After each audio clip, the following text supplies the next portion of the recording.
सक्षमता to onboarding अटकी शिक्षकों की सैलरी 3 माह से लंबित 55% डीए के साथ जून सैलरी तय समय पर मिलेगा।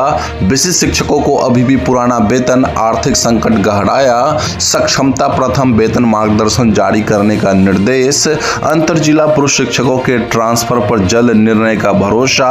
मदरसा व निजी स्कूलों में तबादले पर डीओ ने मांगी रिपोर्ट। अब पीएफ एडवांस की सीमा 5 लाख। सूचना आयोग की शिक्षा विभाग को सख्त चेतावनी। 51 लाख बच्चों को नई थाली। आंगनबाड़ी की हालत फिर भी नाजुक। दोस्तों, स्वागत है आप सभी का बिहार विशिष्ट शिक्षक के अनमोल पेशकश शिक्षा संवाद के एक और फ्रेश एपिसोड में, जहां हम बातें करेंगे दिन भर की तमाम बड़ी खबरों के बारे में। सबसे पहले टीचर ऑफ द डे बनने के लिए Manisha Kumari ji from Supaul and Pratima Kumari ji from Jahanabad को मेनी कॉन्ग्रेचुलेशंस। अगर आप भी बनना चाहते हैं टीचर ऑफ द डे तो इस वीडियो को शेयर करके अपने नाम और पता के साथ एक प्यारा सा कमेंट जरूर करिएगा। खबरों की सिलसिला स्टार्ट करें तो पहली बड़ी खबर, विशिष्ट शिक्षक 1 और 2 को अब भी 35,720 की पुरानी वेतनमान पर भुगतान किया जा रहा है। फिक्सेशन प्रक्रिया लंबित होने के कारण नया वेतन नहीं मिल पा रहा है। साथ ही एनपीएस और एरियर की कटौती से उनकी आर्थिक स्थिति बिगड़ चुकी है। कई शिक्षक लोन और ब्याज पर जीवन गुजारने को मजबूर है।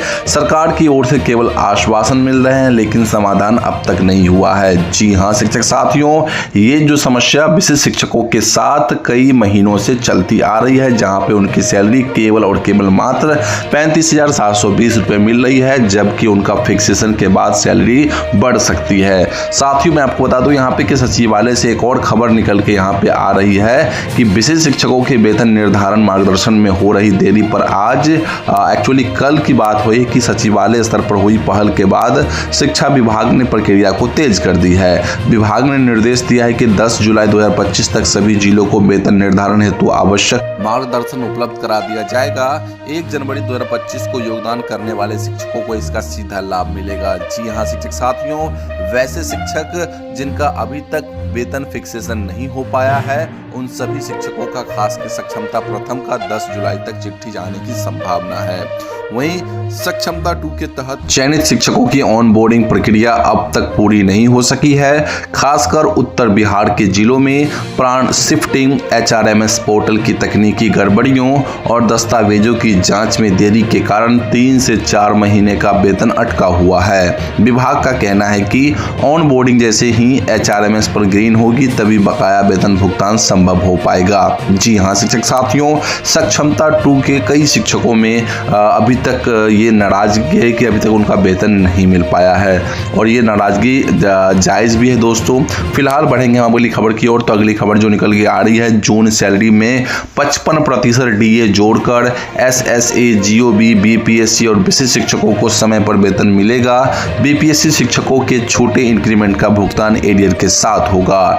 जिनकी ऑनबोर्डिंग पूरी है उन्हें जुलाई के प्रथम सप्ताह में वेतन मिल जाएगा।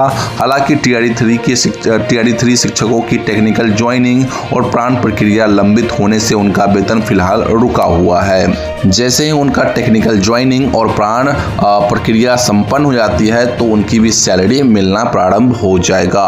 वहीं ईपीएफओ ने पीएफ एडवांस की ऑटो सेटलमेंट लिमिट को 1 लाख से बढ़ाकर 5 लाख रुपए कर दिया है, जिससे अब कर्मचारी बिना किसी मंजूरी के 72 घंटे के भीतर यह राशि निकाल सकेंगे। केंद्रीय श्रम मंत्री मनसुख मांडविया ने बताया कि यह सुविधा आपात जरूरतों जैसे कि बीमारी, शिक्षा, शादी और मकान निर्माण के लिए मिलेगी। साथ ही जल्द ही पीएफ निकासी एटीएम और यूपीआई से भी संभव होगी।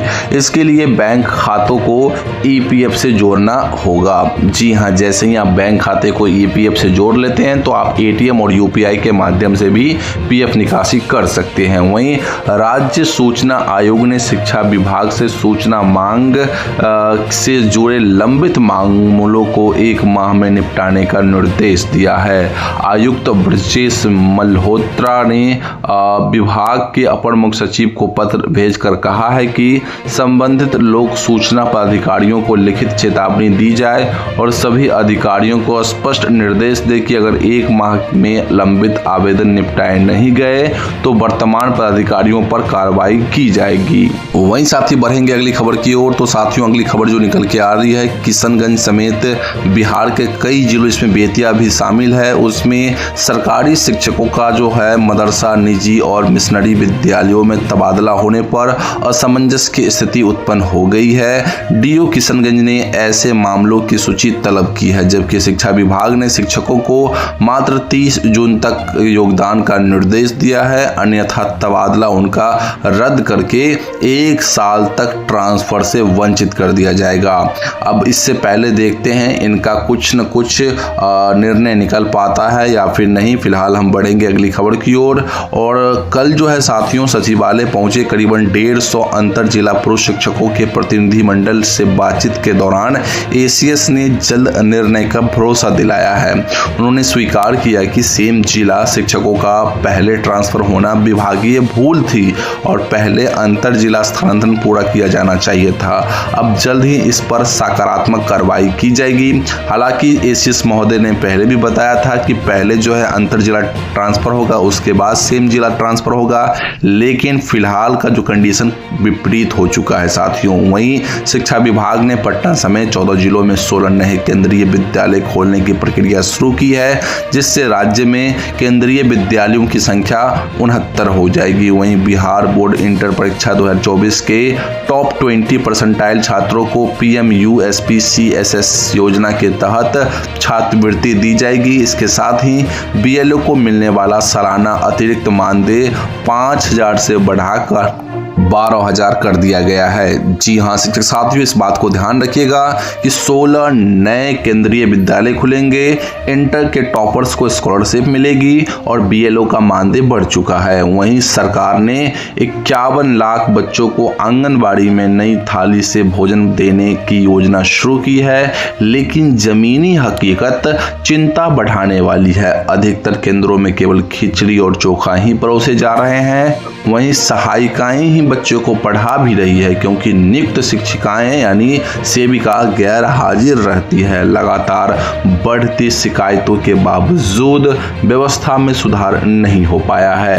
अब देखना होगा कब तक इन आंगनबाड़ी में जो है व्यवस्था सुधार हो पाता है। तो दोस्तों, ये थी दिन भर की सभी बड़ी खबरें जो मैंने आपको प्रोवाइड कर दी। अन्य सभी खबरों के लिए बिहार विशिष्ट शिक्षक के ऑफिशियल व्हाट्सएप चैनल से अभी जुड़ना मत भूलिए।